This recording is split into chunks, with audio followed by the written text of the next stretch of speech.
a dog. As soon as the guy said, hey, maybe I'd want to do this, and he wasn't immediately slapped down, it's testing the waters. Was this all talk, or would this man actually walk into our kitchen? That's him coming in the door. How you doing? How you doing? Why don't you have a seat right over on that stool, please? What's happening? Not much. What are you here for?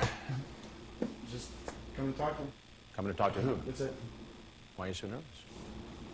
I just got nervous. I was coming to talk to Erin. How old is Erin? She didn't tell me. Try again. I saw 14. So you thought it was okay to come here to see a 14-year-old girl? No, I didn't. And you say, would you ever try anal? Ouch, that's like it could hurt. Not if done right. You have to be very gentle with that. Quite a Romeo. I'm a lonely guy. What can I say? He's more than just a lonely guy. We did a background check on VA mail, and it turns out his real name is Joe Wunderler, an Army sergeant stationed at Fort Belvoir at the Intelligence and Security Command. I've never done anything. I'm trying to get help with it. What are you doing to get help? Seeing a psychiatrist right now. Well, it doesn't look like it's working too well based upon all this. I just started talking to him. And this gets pretty freaky here. You talk about sex acts with a dog. It's one of the reasons why I'm trying to get help, because I've gotten into fetishes that I know aren't right. I guess you're going to tell me next that this is the very first time you've done something like this. Actually, it is. I'm serious. True or not, remember, this guy tried to entice a young teen into depraved sex acts. It only takes one encounter to harm a child forever. We set aside 3 days to see how many men would actually show up at our undercover house. To keep track of our appointments, we set up a bulletin board. It didn't take long to fill up our calendar. Total today? 1, 2, 3, 4, 5, 6, 7, 8, 9, 10 so far. Some came bearing gifts like beer, condoms, and a pornographic tape. One man brought shoes and dinner, just what the decoy ordered. You may not think that's significant, but Lieutenant Jake Jacoby, who runs a child services unit here in Virginia, says during undercover stings, it can help get convictions. At times when they show up, we like to have them either bring us something or do something so we can show that they're doing specifically what we asked them to do. Shows intent. It helps, yes. The men who show up at this house looking for a liaison with a child come from very different backgrounds, and as our investigation unfolds, you might be surprised at just how diverse our group gets. Some hold very prominent positions, more prominent than you'd ever imagine. What do you do for a living?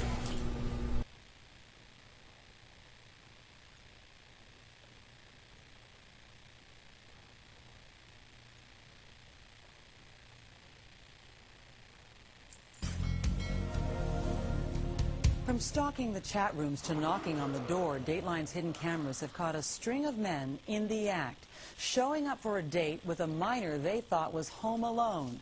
But you might be surprised at the men arriving next. Again, we want to remind you that some of what you're about to see is sexually explicit. Here's Chris Hansen. That spell isn't ready. During our investigation, there's a parade of men walking up the driveway, through the garage, and into the house. 19 men in 3 days.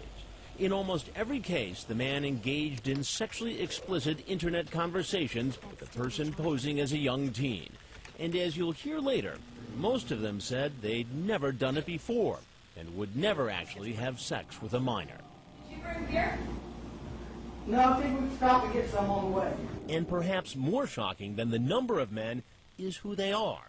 Our background checks uncover men leading double lives, men you would never suspect involved in this potentially illegal activity.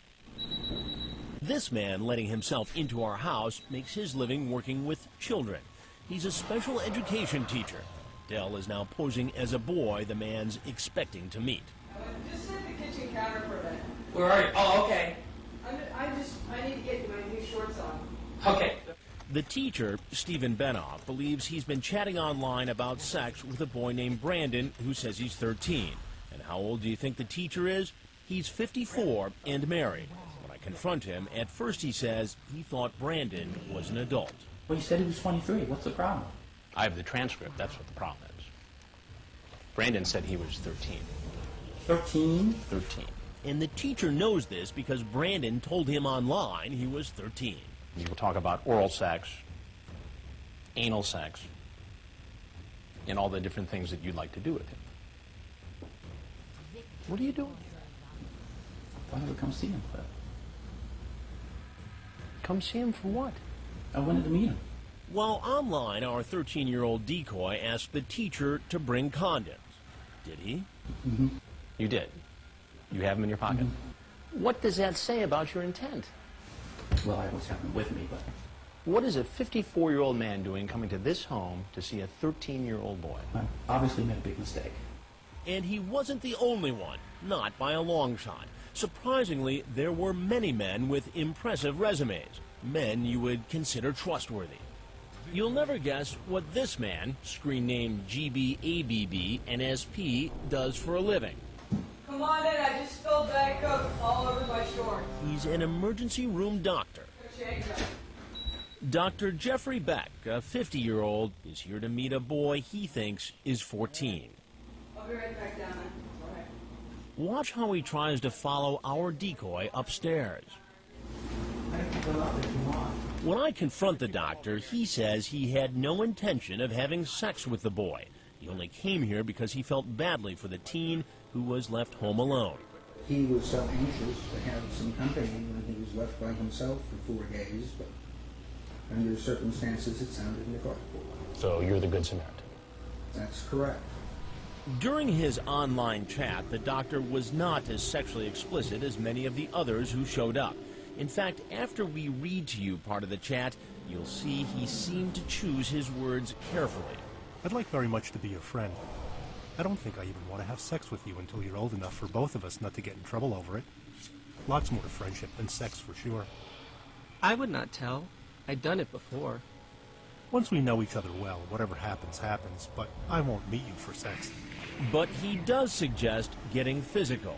After talking about covering the teen with hugs and kisses, the 50-year-old says to the decoy who he thinks is 14, I want to cuddle you and make you feel safe and loved and cared about. Experts in this field say that kind of a discussion is consistent with somebody who's grooming a young boy for sex. You see what I'm getting at? Mm-hmm. What's really going on here? What's really going on is I came over to take him out for lunch. You ask, have you ever been spanked? He says, by my dad, but not for sex.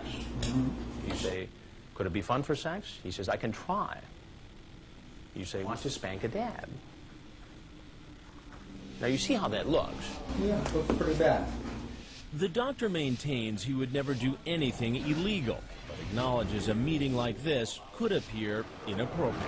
Now, if you had a teenage son who was home alone, would you be comfortable with a 50-some-year-old man coming into the house for a visit? I suppose it would depend on the 50-year-old man, but in general, no. I wouldn't. What about this guy? A man in his position is just about the last person you'd expect to be showing up at our house. It's 4 o'clock in the morning in an AOL chat room. This 54-year-old man, screen named Red BD, messages a 13-year-old boy named Conrad, saying, I'm prowling for young men. What he goes on to say, and the pictures he sends are so graphic, we had to carefully edit them before putting them on television. And as you'll hear when we read from his chat log, it's clear Red BD knows what he's doing is wrong. You're only 13? Yeah. That's right. Dude, I tell you that before. Yes, I remember. Oh, okay. Just you're so young. I've never been with a young man like you, but I would like to. While the two are chatting online, we conduct a background check and are absolutely shocked by what this man does for a living. And now he's in our kitchen after making a date for sex with a boy he thinks is 13. Hello? Hi.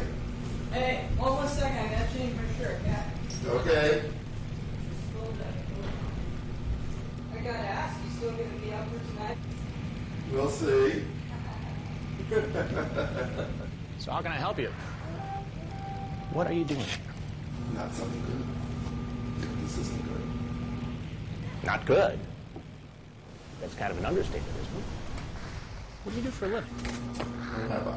That's right, a rabbi. The man who sent naked pictures of himself is a man of God. He's a staff member at a Jewish youth educational organization.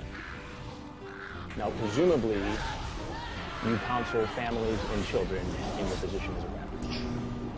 What are you doing as a man of God, as a rabbi, in this house, trying to meet a 13-year-old boy? Instead of answering, the rabbi asks to know who I am. Before I tell him, I want to ask him about those pictures he sent. You sent pornographic pictures. That's a federal offense right there. You know I'm in trouble, and I know I am not interested in getting any further. Then we heard that familiar excuse. Not something I've done ever. You've never done this before. You know, because I hear that a lot. You'll hear more from the rabbi later. Others are on the way. Here comes Special Guy 29. Earlier online, he told our decoy, who was posing as a 14-year-old boy, that he's an 11th grade English teacher. Then he told the boy that he hates condoms, but he's safe. Our decoy asks Special Guy 29 to bring beer and then throws in a request, a technique often used by law enforcement to illustrate intent. He types, "Side garage is open. Strip to your underwear and come in. I be in mine." The man says, "I don't wear underwear." So the decoy says, "Then come in naked." We never thought he'd really do it, but we were wrong. After casing our house, walking up and down the street, here he comes with the beer. And you can guess what he does in the garage.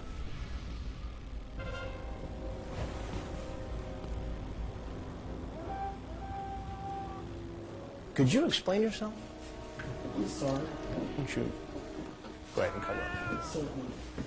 I'm sorry. The man's name is John Kennelly. He tells me he's 29 and a bus driver. Then he changes it to a teacher. What kind of conduct is this for a high school teacher? No, sir, I've never done this before. So you just woke up this morning and said, I'm going to get involved in an internet conversation with a 14-year-old boy. I'm going to go to his house, strip naked, and walk in with a 12-pack of beer. No, sir. What would have happened, John, if I wasn't here? I probably would have chickened out, sir. After doing a deeper background check on him, we find out he's neither a teacher nor a bus driver. His father says he's unemployed, and he's not 29. He's actually 43. Do you know that it's illegal to have a conversation on the internet with the intent to have sex with a minor? Yes, sir, I do. He says he knows it's illegal, but it appears that's not enough to deter him. Whether he needs psychiatric help or the hand of the law, he still might pose a threat to a child.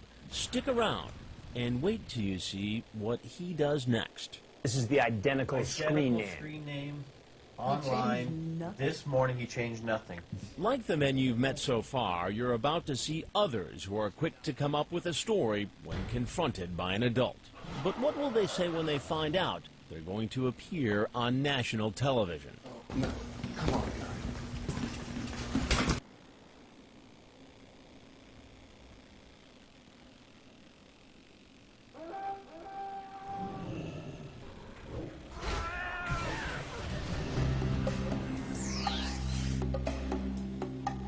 Men from all over Virginia, Maryland, and Washington, D.C. arrived at this house after chatting about sex, thinking they were meeting a 12, 13, or 14-year-old who was home alone. 19 men in 3 days, from the down and out to pillars of the community. I teach school. What classes do you teach? Special education. As the men approached our undercover house, hidden cameras rolled and kept rolling as I startled them and started asking questions. Just about every one of them gave me the same story. So this is the first time. Mm-hmm. You know, I hear a lot of it. Yeah, well, it's true. I've never visited a teenage boy before in my life. First time in my life. Has this happened to you? First time. Yes, sir. Sir, I've never done this before. And some came up with more creative excuses. She said she was 13, that's why I was concerned she was going to be by herself. So I was going to stop and talk to her. So you're just being a good Samaritan? Because there was a 13-year-old girl By herself. home alone. Yeah. Right. And so out of the goodness of your heart, you were going to stop by. Yeah, that could be anybody. And babysitter, is that the deal? Well, sort of, I guess, universities and watch movies. This guy named Jonas says it's all a case of mistaken identity. It's not me. I assure you. So let me get this straight. So there's another guy whose name is Jonas, right? Who happens to look like you and have the same cell phone number as you, and he has the dirty conversation about sex with a 12-year-old girl, but you didn't. But you end up showing up here anyway. I don't know about that person. Just about every man who walked into our house said he really wasn't planning on having sex with a minor. We'll never know what would have happened had we not been there. Still, none of what we heard surprises Lieutenant Jacoby of the Fairfax County Police Department here in Virginia. He says he's heard it all before. I've never done this before. We've heard that one. That's usually probably not true. I'm here to protect them. That's probably one of the biggest ones that we get also. I didn't think I was actually talking to a minor. Again, that's something that we've heard quite often from people. How often do you suppose we're being lied to when we hear those excuses? Usually about 100% of the time. So why would a man with so much to lose risk everything to meet a child for sex? Dr. David Marcus, a clinical psychologist who treats men with sexual compulsions, says it's a powerful addiction.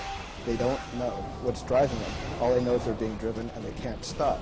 And to risk themselves so greatly clearly shows how powerful a ride that is. Listen, I have had a problem with the internet addiction talking to people. Most guys don't go on the internet and say, you know, I'm going to decide to ruin my life today. Most guys go on and say, I need something to make myself feel better. And they're not conscious of what they're doing. And Dr. Marcus says there are different reasons men choose to meet children for sex. Some, and this may be a minority, have a primary attraction to that age group. Others are more looking for a situation where they could feel powerful, where they can again explore parts of themselves, try to do things in a situation where there is a power differential.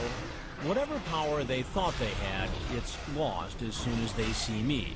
And now they're about to learn I'm not a parent or the police. First, the rabbi. Could you please show me? I'm more than happy to tell you who I am. I am Chris Hansen with Dateline NBC, and we're doing the story on computer predators. No, come on, guy. You don't want to touch it. You don't want it. You've got to stop this. Sit down. Sit down. You don't have any rights. You're free to leave anytime. Now they knew this was all being taped for the record and for broadcast on Dateline. The doctor. But if there's anything else you want to say, Nothing. The teacher. and if there's anything else you'd like to say, we'd like to hear it. And the man who stood naked in our kitchen. Thank you. I don't have anything else to say. So what happens now? As they always do with law enforcement, Frag and Dell, the volunteers from Perverted Justice, have turned over all of their online evidence, from the pornographic photos to the online chats, to Lieutenant Jacoby and his child sex crimes unit at the Fairfax County Police Department. We are actively looking at some of these cases.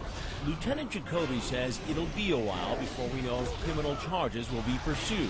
His department did notify school officials about the teacher, and Benoff was fired.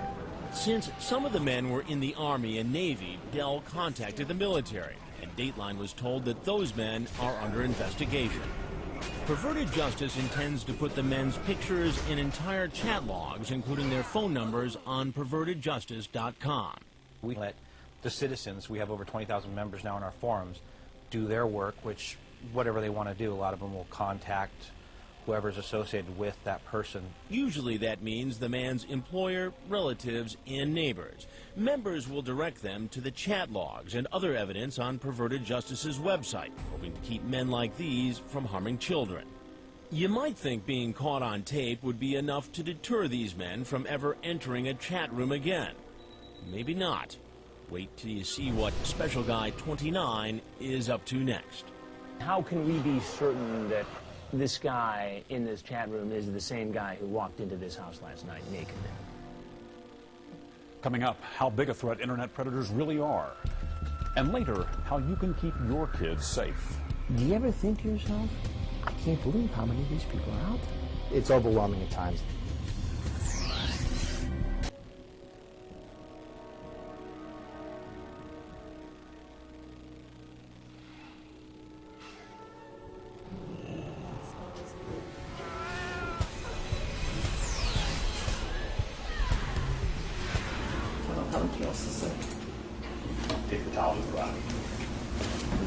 You might think that this 43-year-old man who walked into our house naked, ready to meet a 14-year-old boy for sex, would be so humiliated after being caught literally with his pants down that he'd never try it again.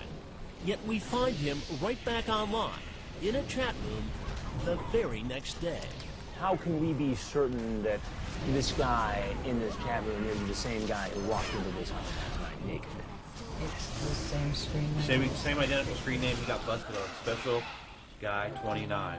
He's changed nothing. He's spotted by a perverted justice volunteer who's posing as a 13-year-old boy. He just checked the kid's pic. Even these perverted justice veterans find what's happening hard to believe. If he keeps talking, then that's just gonna be beyond comprehension. Yet he does keep talking. And again, the chat quickly turns sexual. And believe it or not, again, he agrees to yet another date for sex. Our decoy asks if he wants to meet at McDonald's. What do you suppose the odds are that a guy like that would agree to another meeting? I would have said 0 last night after watching what happened. Well, Special Guy 29 defies the odds. Agrees to meet. But first, he confirms the meeting is not about food. Really wanted to make sure it was about sex. Sure enough, here he comes headed towards the McDonald's. I have been in television for 24 years. I just came to get something to eat. And I have very seldom been at a loss for words. Sir, I just came to get But I something to don't eat. even know what to ask you first. I just came to get something to eat. He later changes his story. Last night, you walk into a house in suburban Washington, naked, with a 12-pack of beer, yes or no? Yes. Okay. Today, you're on the internet again. You have an inappropriate conversation with a boy you think is 13, and you set up a meeting here at this fast food restaurant. What was your intention? I don't know. The man admits he knows what he's doing is illegal. Then why do you do it? I need help, and that's what I'm seeing a psychiatrist for. As incredible as this looks, that a man would do this twice in 2 days, Lieutenant Jacoby isn't all that surprised. Don't these people know that this is illegal and that very possibly they could be talking to a decoy or getting pulled into some sort of undercover investigation? Well, if you look at the internet and the amount of people who are soliciting these types of crimes, the chances of getting caught are probably fairly slim. Maybe that's why so many of the men who visited our house walked in so confidently, almost like they owned the place. Remember Rabbi David Kay? We'll see. Despite his actions caught on hidden camera and his graphic internet exchange, Rabbi Kay called us several times, claiming he did nothing wrong.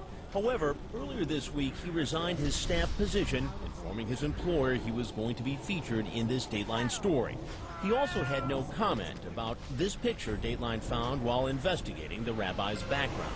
It shows Kay in a group photo, including 2 other rabbis caught and convicted of soliciting a child for sex on the internet. Do you ever think to yourself, I can't believe how many of these people are? It's overwhelming at times.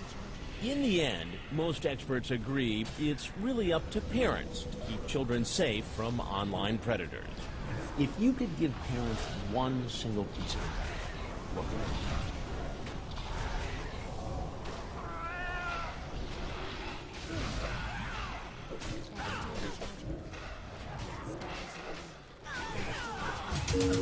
Every day, online predators make their way into homes uninvited and unnoticed. This public service announcement alerts parents that online predators are a very real danger and advises them to get educated. If the technology is in your house, it's a parent's responsibility to protect their child. Michelle Collins from the National Center for Missing and Exploited Children says the problem is so widespread, your child could be a victim and you may not even know it. If there are phone calls arriving at your house that you don't know the person on the other end of the line, is your child or teenager receiving gifts? Do they have a webcam in their room that you didn't buy? These are all warning signs. These are all things that happen quite frequently in the many cases that we view and that we work with law enforcement on. Collins says it's important for all of us parents to make certain computers are in open areas of our homes, not in kids' bedrooms. We should know who our children are talking to online and closely monitor their use of webcams. The problem we've been seeing recently, webcams. Many kids are finding themselves in problematic situations after having used a webcam.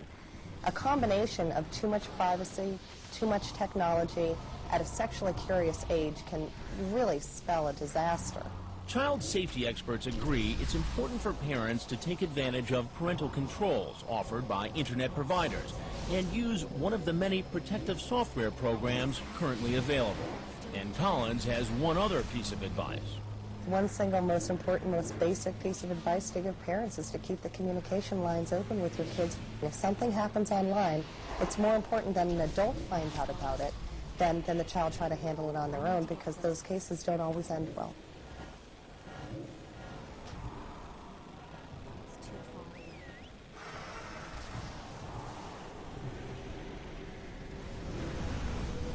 For the last several months, we've been investigating and reporting on computer sex predators, grown men looking to meet underage teens in internet chat rooms. As part of the investigation, we caught the arrest of this Southern California man allegedly trying to meet a 13-year-old girl on MySpace.com. It's a wildly popular website where teens can find each other and sometimes find trouble. You may never have heard of MySpace.com, but it's a safe bet your kids have. Here's Rob Stafford. They're called social networking sites, sort of a cyber combination of a yearbook, personal diary, and social club. The biggest is MySpace.com. With more than 50 million members, it's one of the fastest growing websites in the country. Everyone has a MySpace and everyone wants a MySpace. It's free, easy to join, and easy to message its members. Kids chat about everything from school to sports to fundraisers for Katrina victims. It all seems like innocent fun, and it can be. But many parents and teens are unaware there are hidden dangers. I honestly just thought it was my friends looking at it. Which is why Shannon Sullivan disclosed so much on her space. I put my name. Did you put your address? Put my address. Where you go to school? Yes. So everything about how to find Shannon was on that site. Everything. Were you worried about doing that? I didn't think twice about it. Shannon did think twice about something else. The rules on MySpace say you're supposed to be at least 14. How old did you say you were? I think it was 18. You think it was 8? I was 13 at the time. 13? Yeah. I was just very upset. Somebody looking for a kid could find a kid very easily.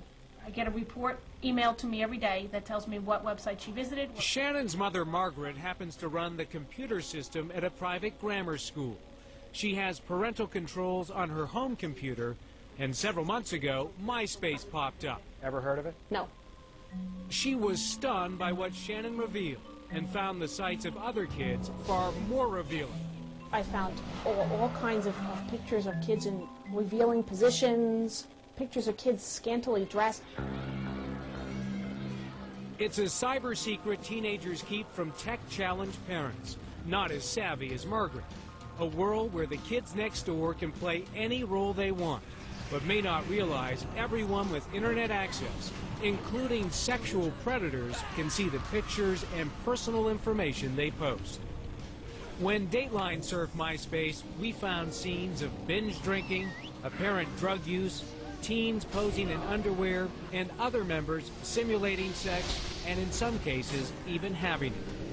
We also found less provocative pages like Shannon's was, but potentially even more dangerous. Teens listed not only their names and addresses, but even cell phone numbers and their after-school schedules. One-stop shopping for sexual predators, and they can shop by catalog. Internet lawyer Perry Aftab started the website wiredsafety.org, and her safety tips appear on MySpace.com. Do parents have any idea what some kids are posting on these sites? Parents are clueless. They're caught like deer in the headlights. Aftab educates parents and kids about the dangers lurking on the web. Pedophiles are using all of the social networking sites and every other anonymous internet technology to find kids. And social networking sites are where kids are. Aftab says even kids who don't list their name and address can provide enough personal information, such as the kinds of bands and boys they love, for pedophiles to use to con their way into their lives. If someone knows you like pina coladas and walks in the rain, It's very easy online to be exactly what it is you're looking for, to be your soulmate. Who happens to be a 40-year-old predator. Absolutely. The teens just don't get it. To them, they're talking to a computer monitor. They're playing in an area where they don't recognize the consequences. In the last month, authorities have charged at least 3 men with sexually assaulting teenagers they found through MySpace.com. And just this week, police found a missing 15-year-old girl who investigators say was sexually assaulted by a 26-year-old man she met through the site. MySpace members are now warning each other about the danger of sharing information online. AFTAB says parents need to find out what their kids are sharing. Say to your kids, I'd like to see your profile page tomorrow. It's important that you give them a day to clean up their page. That'll be the last time you give them warning. Then AFTAB says, look at their site. Are the pictures provocative? Their profiles too detailed? Who are they talking to? And perhaps most important, have they kept their profiles private, protected by a password to keep strangers out? MySpace would not agree to an on-camera interview, but did tell Dateline via email that it prohibits posting personal information and has a team that searches for and removes both underage users and offensive material. MySpace said it does not pre-screen the content of its more than 50 million members, but encourages all of them to exercise caution. This is what I'm happy about, that most of them are on private now. Shannon Sullivan's safety lesson came from her mom, who grounded her from the internet for 2 weeks. And 6 months ago, you had no idea this was a danger. 6 months ago, I thought it was just another place I can go on the computer. And you were 18 back then. This is inappropriate. Ma, that is funny. It's funny, but inappropriate. Her mother, Margaret, did something AFTAB says too many parents are afraid to do. Take control of their child's computer. They're afraid of their kids. They somehow think because technology's involved, they're no longer the parent. Get real. You're the parent. If you don't like it, unplug the computer. They don't follow your rules. No internet at all. If you're not the parent, and if you're not going to step in, no website on earth is going to be able to help your child be safe. For more tips on internet safety, including an online safety contract for kids and parents, log on to our website. The address is dateline.msnbc.com.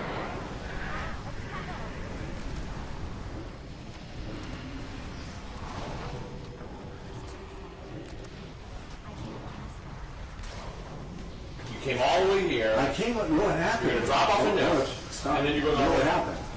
How it started is I was coming up on a bus. And I got up here and I found out the number 3 doesn't run any longer. But I'm already past the 1. And I'm up here and I'm finding out as I'm walking, I'm looking for a bus stop. And excuse me. I'm told that it stopped at 6 o'clock or something like that. I'm already on foot though. Okay? So I'm told steam something, I don't know. I'm just told that up in this area, okay, that there's, and I had an address. All I did is write down an address. I was told that a young man... Who was sending these emails with your... I haven't used that account since 1999. Here's the problem with that. I knew you were at a public library using it. You know what I was, or you know that somebody was using that account? I know you were. I was. That's good. I do sometimes go in and talk to a friend of mine in the public library.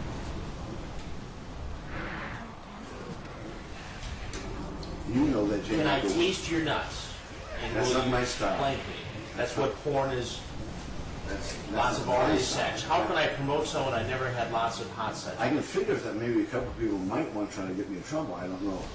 That does not. So you're saying this was somebody else, even though we know you were at the public library using a computer. What we know this is I was in a public library. That's what we may know. But you don't know everything I know. So you want to tell me the real story now? Or you want to go with what you said? It's up to you. And when does the real story get me? It's up to you. You can tell me the truth, you can tell me the story. It's up to you. I can't make you do one thing or the other. And your story doesn't make that much sense. Now, maybe I'm skeptical. Yeah, I don't know. But it doesn't I don't make know sense. who you are. I don't even know who you are. I came in here. I was just now told that gate's open. Come on in. Okay. And who told you that? A young man. A young man. Okay. I was told this young man here who knows